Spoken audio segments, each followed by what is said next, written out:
Good day, everyone. Now we will discuss another topic in strategic management, and the pleasure is mine to introduce to you the Group 2 presenter for today. We have BARNEDO Leila Mae, CARTAVIO Micah Joy, CORTEZ Ann, EBORA Crisghel May, FIGUEROA Angelyn, MORICO Danica, and NUGUID Princess. And this report will be submitted to Professor Christian J. Umla. So let's start and enjoy the topic. Good afternoon, I am Micah Joy and I'm here to discuss the 10 tips for effective people management. So the first one is manage up as well as down. So managing up, covering the traits of a good manager. Traits like being caring, coaching, fair treatment, and more. So managing this is by being proactive, see the big picture, and so on. So in managing down, managing the team. Be a team player, listen, and so on. Number 2, keep your staff informed. By doing scheduled annual meetings, encourage open communication, and so on. So number 3, solicit feedback from people who report to you. To manage is to embrace the discomfort and have a go-to question. Number 4, institute as few changes at the same time as possible. So to manage the change, have plan, set the goal, defining the change, and so on. So 5, seek a champion at a higher level than you. So in number 6, present your position with accurate and reliable data. So to present the data, apply data verification techniques. So number 7, include objective outcome measures into your project or program. So number 8, educate people at levels of your organization. So to create a good habits, develop diverse teams. Number 9, build in accountability to your staff's responsibility. By recognizing your own mistakes, provide candid feedback. Number 10, create an incentive program for each unit or team. So to pay raises, day off, recognition, and more. So let's proceed to the managerial role. So first one is interpersonal role.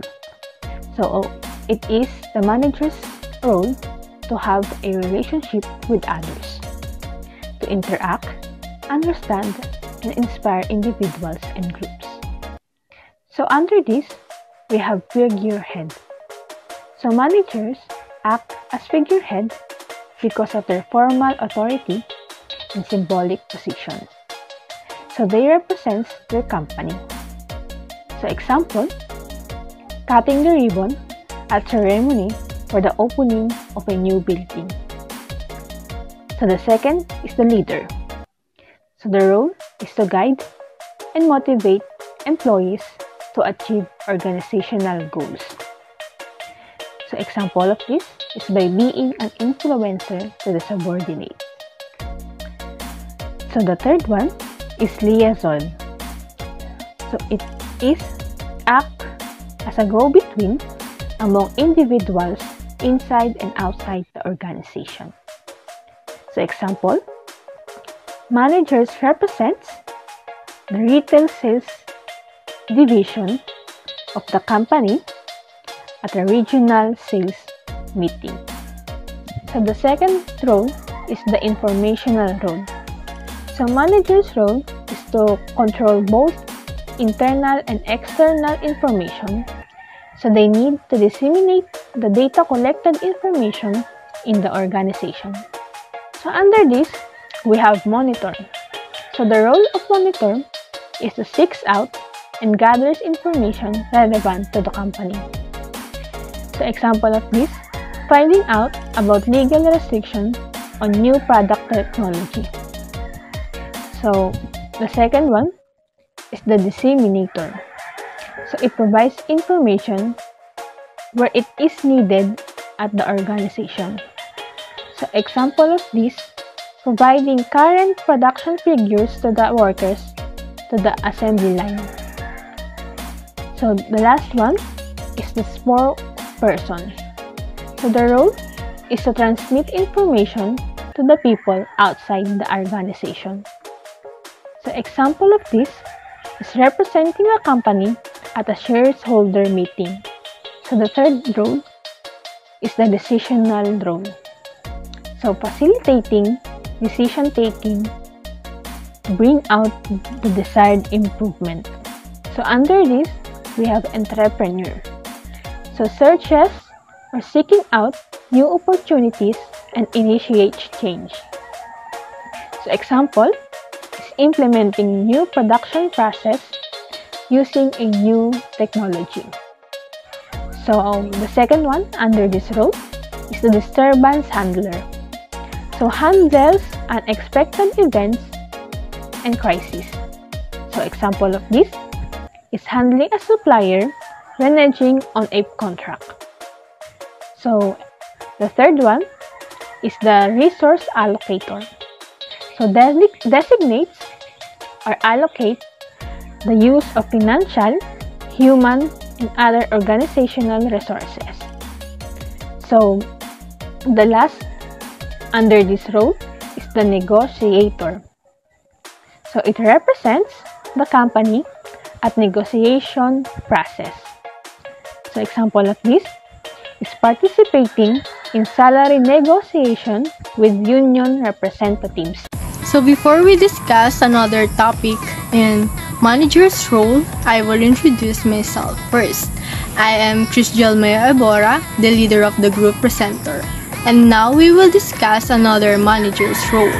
So first, we have technical and technology skills roles of a manager. So what is this technical and technology skills roles of a manager? So these technical and technology skills are the abilities and knowledge needed to perform a specific task. This is also known as hard skills. Hard skills are qualities acquired by using and gaining expertise in performing physical and digital tasks. So, what is the importance of having a technical and technology skills as a manager? So, technical skills are more important for lower level management than those at the top of the chain. So, technical skills can give a manager the ability to offer lower cost, high-tech solutions that will solve real-world problems for employers across the industries. So next, we have leadership skills roles.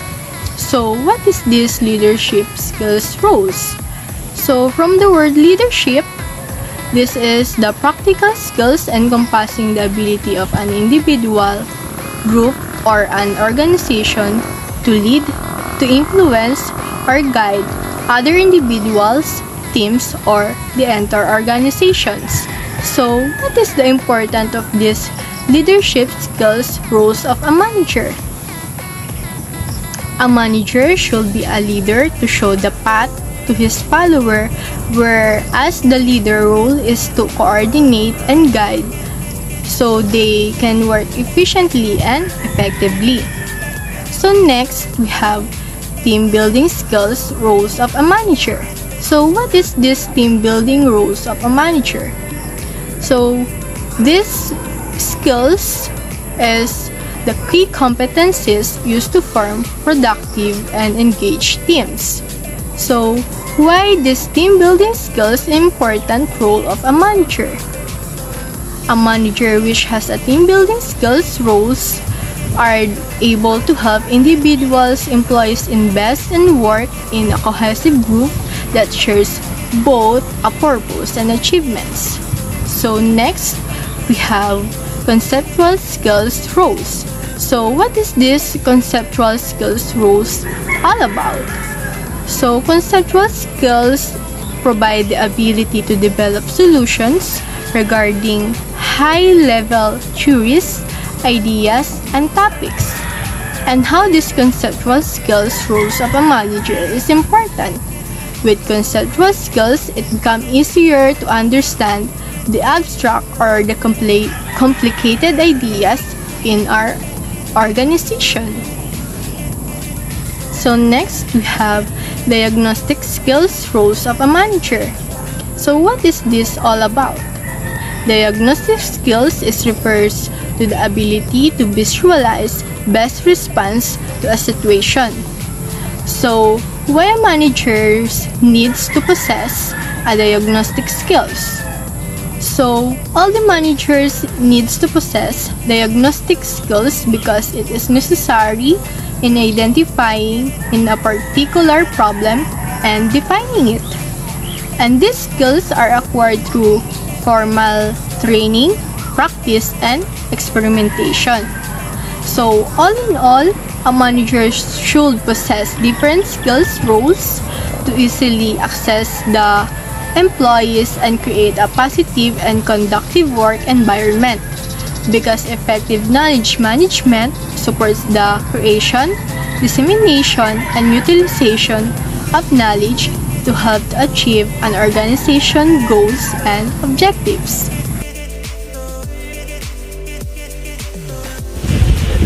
Good day everyone, I am Leila Mae BARNEDO, and now we will discuss some of the management leadership lists that need to be established among themselves.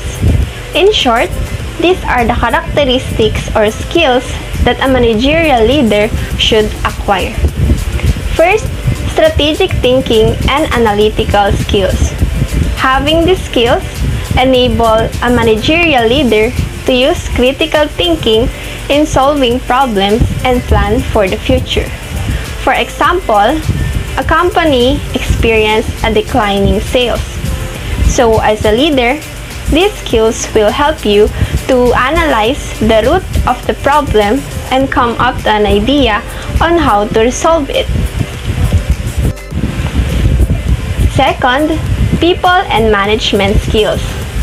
An effective leader can be classified if and only if he or she can communicate and lead his or her people in a best possible way.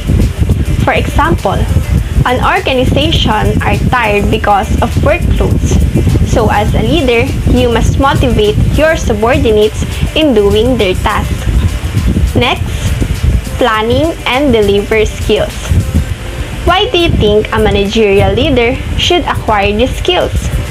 Simply because planning is an essential part to accomplish goals or objectives, followed by the deliver skills, which enable a leader to effectively deliver or communicate his or her plans.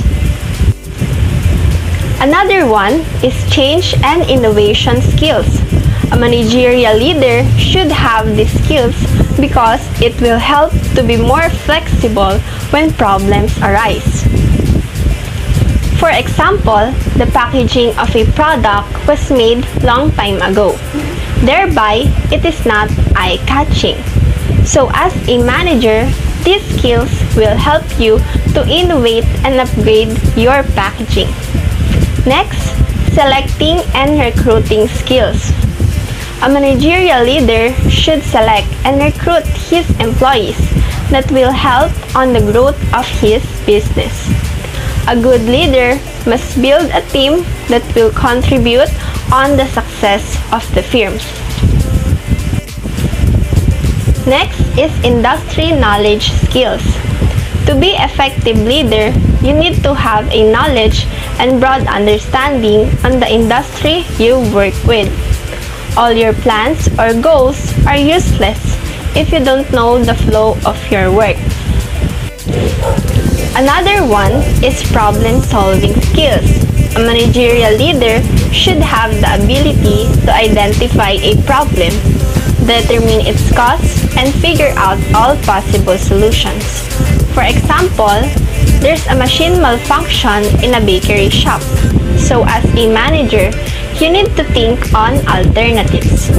Next is empathetic skills. From the word itself, empathy, it deals with the emotions. A leader must have the ability to sense other people's emotions, especially his subordinates. For example, one of his employees have personal problems, and it reflects on his or her performance. A managerial leader must be considerate on the feelings of his subordinates, so he can decide whether to give a vacation leave or a rest day for his employee. Next, persuasion and influencing skills. A managerial leader must have the ability to persuade his employees to do something he wants them to do. You will serve as a role model in the organization. For example, in doing a task, a leader must persuade and influence his subordinates by showing the right thing to do. Lastly, communication skills. A leader must acquire this skill to be effective in terms of communicating new ideas, feelings, or even an update on a project. It involves listening, speaking, observing, and many more. For example, there's a new policy in a firm. So as a manager, you need to disseminate this information with the use of your communication skills. So now, let's proceed on the types of managerial skills. As you can see on the graph, top managers acquire a conceptual skill. So why do you think it is important at top managers to have this skill? Simply because top managers are the one who is responsible on conceptualizing, planning, and making decisions on the firm. Example of these are the CEO or the President. Next one, the middle managers. It is indicated here that middle managers acquires the human skills. They are responsible for team leading and for managing the daily workflow of their team. Example of middle management are the line managers or specialist line managers. Lastly, the lower level managers. It consists of foremen and supervisors who look after the operative workers. They are responsible on ensuring that the work is carried out properly. Hi and good day everyone. Before I start the discussion, let me introduce myself first. So hi, I am CORTEZ and I am one of the members of this group who is assigned to report the contemporary organizational behavior. So let us begin. Lesson 8, which is the contemporary organizational behavior. We need to think globally that when the only thing that is paramount is versatility and adaptation to satisfy competence among rivals in the industry. We often hear or notice in many organizations that the most important thing that is need to be found in an organizational behavior is versatility and adaptation. First is versatility.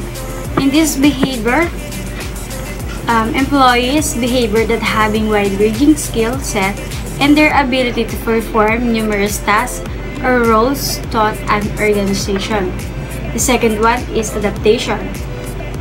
This is very essential behavior that employees have in an organization, because if one employee are being able to handle change with ease, face up the time you might have normally spent being stressed out when a new challenge presented itself. It is important because it showcases your ability to be resourceful, display your leadership or employee skills, determination, analytical skill, and more.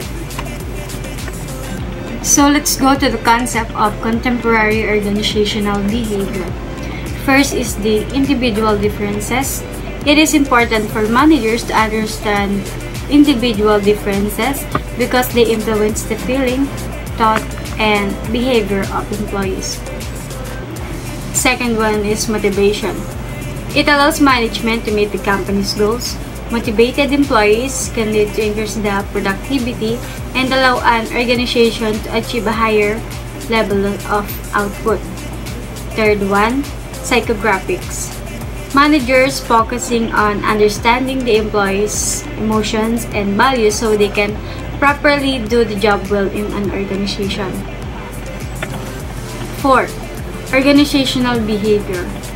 It analyzes the effect of social and environmental factors that affect the way employees or teams work. The way people interact, communicate, and collaborate is the key to an organization's success. Next is political structure. So this is the self-serving behavior that employees use to increase the probability of obtaining positive outcomes in an organization. Participation and conflict. This behavior focuses on how employees contribute to the achievement of goals. If they cannot work out a solution to an organizational problem, this is where what we call conflict enters. Last one is coalition formation and the react of interest groups. Coalition is an organization of diverse interests groups that join their human and material resources to produce a specific change that they are unable to deliver as independent individuals or separate organizations. Lesson 9. The Contextual Perspective on Organizational Behavior and the Managerial Context of Organizational Behavior. Individual processes. Foundations. It is a scan of persons' behavior in the working environment.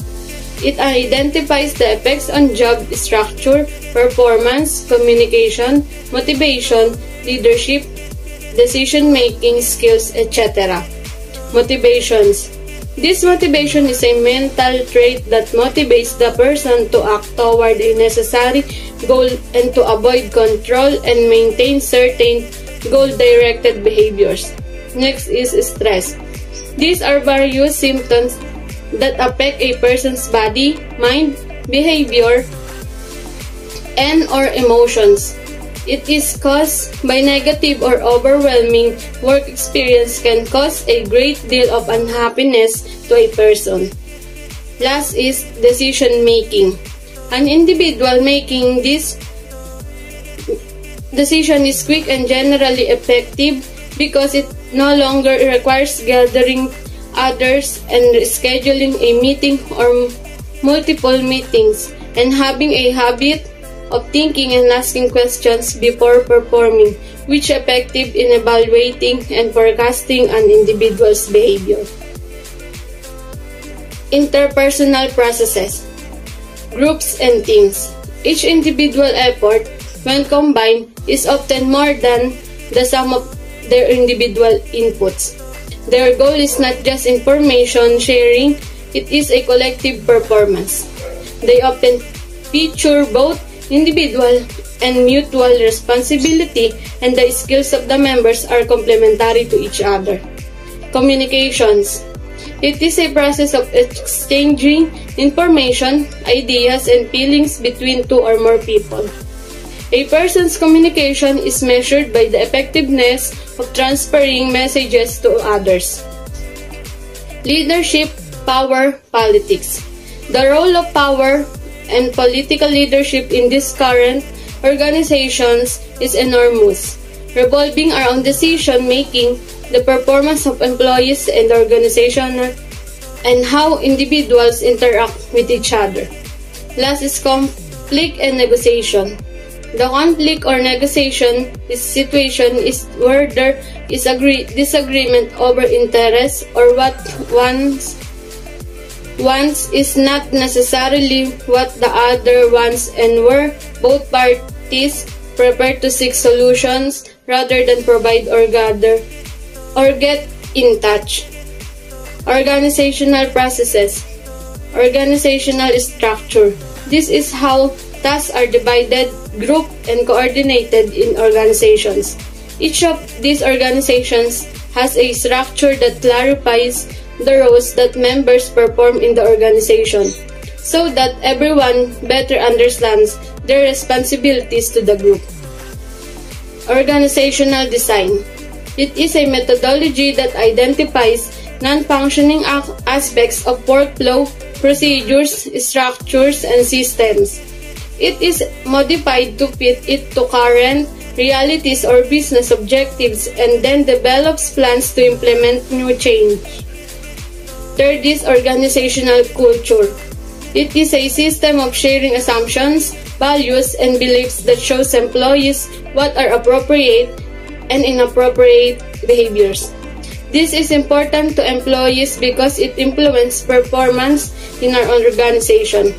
Last is organizational change. It is defined as a change in the structures, technologies, or people in an organization or the behavior of an organization. This is caused by a factor that forces a change. For example, there is no smoking in the workplace. Individual level outcomes. Productivity. It is the completion of tasks that will put you closer to fulfilling your set goals in a timely manner and helps bring greater balance and simplicity to your work life. Performance. These are the ones that capture the things you should do in your job or performance on paper and the things that add value but which are not part of your formal job description. Absenteeism. This absenteeism is any failure to report for his work or stay at work as scheduled for whatever reason. Attitudes. It involves personal beliefs and attitudes regarding particular perspectives. Turnover. This is the loss of talent in the workplace over time. Last is stress. It can cause many serious health problems including mental health problems, anxiety, and personal disorders. Group level outcomes. Productivity. Members share their skills and expertise to do a better job in a shorter time frame. Performance. Each member needs to share information and decide to help each member perform within his or her area of responsibility. Norms. Norms tell teams members what is expected of them, what is acceptable and what is unacceptable. This helps to avoid embarrassing situations. Cohesion. This allows team members to work together more easily and they feel more positive about their tasks. Group satisfaction. Teamwork satisfaction is related to the average level of individual job satisfaction within the group and quality of group work. Organization level outcomes. Productivity. With its higher productivity, an organization will be able to produce at a reduced cost and it will yield higher revenue. Performance. These are the actual results of an organization that are measured against its intended goals. Turnover. This has resulted in reduced productivity, increased recruitment costs, and avoidable time spent training new employees, and lost sales. Next is survival. It is a strategy designed to meet the needs of customers. Last is a stakeholder satisfaction. This is stakeholder satisfaction. It is a way of evaluating a project's leadership performance in areas such as change management, program management, and project management. Before I start to discuss again the lesson 10, which is the system and situational perspective, let me introduce myself first again. So hi, I am Angelyn CORTEZ and I am one of the members of this group. Let us now begin. Lesson 10, we had the system and situational perspective. So in this situation, the managerial leader has the task to monitor on what is going on within the organization. First, the system and experiences. The leader does not use a single style of leadership across all his team members. In order for it to work, the leader must have established a relationship with his team members in order to understand their state of mind when receiving direction for the task they need to complete. If it is transpires that employee is also disengaged, they are still highly skilled but demotivated. So the leader will need to use the supportive style of leadership in this kind of situation. The leader uses a different leadership approach to have the best impact to each employees. When a managerial leader knows his employees are demotivated, he would probably know the possible outcome if it is not acted upon immediately. Good afternoon, I am Angelyn Figueroa, the member of Group 5, and I'll be reporting the Lesson 11, which is the Universal Approach in Management. Universal Management Process Approach assumes all organization requires the same rational management process. Core management process remains the same regardless of the purpose of the organization. The management process can reduce to a set of separate functions and related principles. Mechanism of management. Companies use various control mechanisms like business plan, budgets, audits, training, performance reviews, and employee incentives to optimize the performance in each of these areas. Problem solving and situational response. Once the manager claimed that they could recognize the right possible courses of action for the problem and the response to it, then the scenario strategists advocate that tackled problems and other troubling circumstances depend on elements of the circumstance.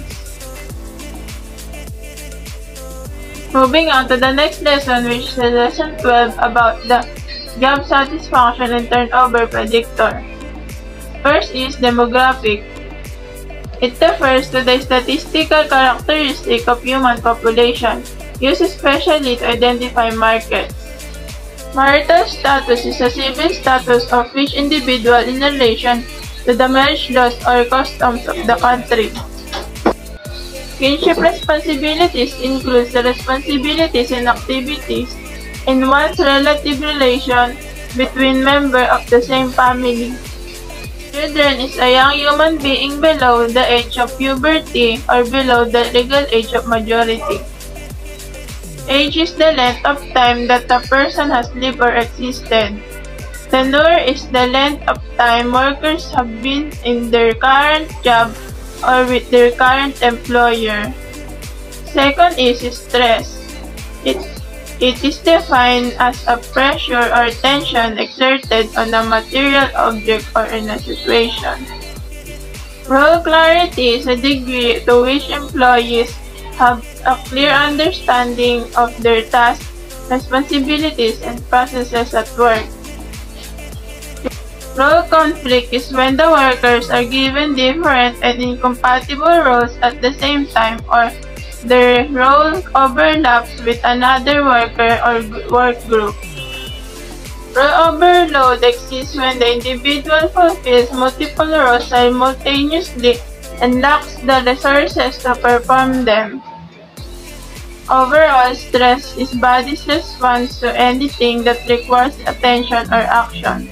It can be any type of change that causes physical, emotional, and psychological strain. So number 3 is job content. Under this is the routinization. So it is a single scheduled task with a regular work cycle. So another one is promotional chances. To raise to a higher rank, status, degree, and so on. So by being promoted due to your work performance.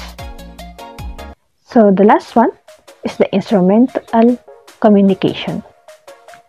Are those considered concrete and explicit? So this includes codes of conduct. So number 4 is external environment. Under this is alternative job opportunities. So alternative job is a position, same or related field to your original occupation. Example of this is trying a freelance work. So second one is comparison to the present job alternatives. So in comparing we are to compare the salaries, examining benefits like health insurance, retirement, and more. So let's move on to the number 5, which is work and job satisfaction. So under this, we have job satisfaction. So it is a feeling of employee that feels self-motivated, content, and satisfied with his or her job. So the second one is job met expectation. So employees met the expectation from company like timely and accurate payment of wages, fair and constructive feedback from supervisor. So the third one is job involvement. So it is participating in work, profession, and in company. So going to the next number 6, we have compensation. This is something typically money rewarded as to someone for their salary or wages. So in this compensation, we have pay satisfaction. What is this pay satisfaction all about? This is quite simply the contentment or satisfaction of employees with their salary or wages. So, how important for an employee that they are satisfied with their salary? An employee that is satisfied with their salary will increase motivation, performance, and that will lead in high productivity. Next, we have distribute justice under also the compensation. So what is this distribute justice of compensation all about? Distribute justice refers to the perceived fairness of the amount of the compensation employees receive. So, how important that there is a fair distribute justice of compensation? It is vital for an organization to ensure that their employees' rewards are rooted in principles of fairness, because research demonstrates that employees' perceptions of fairness and equitable treatment is a core driver for retention, engagement, and performance. Good day everyone, I am Princess S. NUGUID, who will continue to discuss the number 7, which is the leadership. So, what is leadership? So, leadership is the ability to inspire a team to achieve a certain goals. So, under the leadership, we have supervisory satisfaction. And what is the supervisory satisfaction all about? So, supervisory satisfaction relates to satisfy with supervision rather than other condition or agent in workplace. So next, we have the leader member. And what is this leader member all about? So, leader member is an exchange theory, the relationship between managers and the member. So, next, number 8, we have co-workers. So, what is co-workers? So, co-workers is a person with one works typically someone in a similar role or a similar level within a organization. So, under the co-worker, we have a group cohesion. So, what is work cohesion means? So, work cohesion means is arise when bonds link members of a social group to one another and the group as a whole. So next, under also the co-workers, we have co-worker satisfaction. So, what is co-worker satisfaction all about? So, the co-worker satisfaction is considering how Positively, employees socialize and have fun through the day. So, the next number 9, we have indicators. So, what is indicators? So, indicators have these subsectors, which is lateness, absenteeism, and performance. So, first, we will discuss the lateness. What is all about lateness? So, lateness is the facts or quality of happening or arriving after the expected or usual time. So, after lateness, we have absenteeism. So, what is this? So, absenteeism is a habitual pattern of absence from a duty or obligation with good reason. So, the third subsector of an indicator is performance. So, what is performance? So, performance is an act of staging or presenting. This is also a display or exaggerated behavior or a process involving a great deals of necessary time and efforts. So this is the last part of our report, which is the drivers of employees turnover. If your employees turnover, what comes to your mind? So if you don't have any idea, here are some additional information for you. So the employees turnover is the measurement of the number of employees who leave an organization during a specified time period. So let's go to the first employees turnover, which is the job content, which contain retention, promotional chances, and instrumental communication. So job content. These are the people who immediately seek high position but fail to reach that position due to the lack of performance. Second one is exit environment, which contain alternative job opportunities and comparison of alternatives with present job. Exit environment is a employees turnover because they found better opportunities with other companies that they knew they could get them up and take care of. Third one is co-worker, which contain work group cohesion and co-worker satisfaction. Co-worker, there is a possibility that they may leave the company because of co-workers who do not know the word fellowship.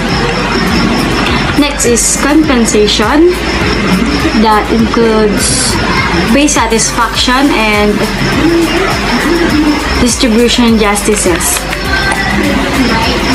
One example for this is the private school, and I noticed that in the private school that I attend, the teachers here are not paid well based on their fair service. That is why most of them are leaving. Third one is job satisfaction, which include the job satisfaction, job met expectation, and job involvement.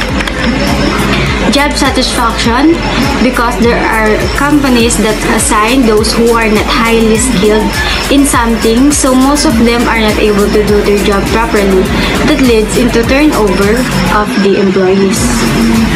Next one is leadership, which includes supervisory satisfaction and leader-member exchange. Here in leadership, employees will no longer be guided in what should they do, and some leader is authorized to have the power to change what needs to be changes. Unlike followers, they are limited with their power and authority. Indicators that contain lateness, absenteeism, and performance. This is one that will affect their work if they are always late or absent, because there are other companies that do not allow employees to be absent for up to 5 days because they can be fired with their job. Second to the last is the demographics, which contain marital status, kinship responsibilities, children, age, and leisure. So, demographics, here we will focus on marital status because you will better understand what is contained in demographics if you understand marital status. Here, if married women are likely to quit their jobs probably because of family reason. Unlike men, they receive significantly higher performance ratings and are more likely to be promoted. Last one is the stress, which contain role clarity, role overload, role conflict, and overall stress. Stress is the sometimes when a person thinks too much or being stressful, he or she is no longer able to do and think properly. It can also affect his or her work if the same situation continued, and it can lead to employees turnover. If you experience this kinds of situation, you can request sick leave from the leader or manager so that it does not affect further. So this is the end of our discussion. We hope that you have learned something from us. Thank you.